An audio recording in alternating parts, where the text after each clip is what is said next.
Hiniling ng kampo ni Congressman Martin Romualdez na mag-inhibit ang Office of the Ombudsman sa pag-iimbestiga sa kanya kaugnay sa issue sa flood control projects. Sa sulat ng mga abogado ni Romualdez sa Office of the Ombudsman, mayroon na anilang preconceived position si Ombudsman Jesus Crispin Remulla sa mga issue laban sa kongresista.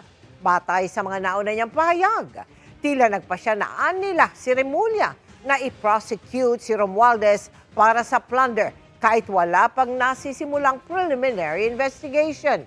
Bukod kay Ombudsman Remulla, may mga pahayag din anila si Assistant Ombudsman Miko Clavano gaya ng pagtawag nito kay Romualdez bilang Master Plunderer bago pa man natapos ang investigasyon.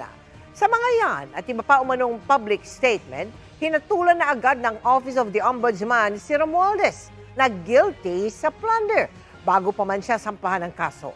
Hiniling ng kampo ni Romualdez na mag-inhibit ang Ombudsman sa preliminary investigation.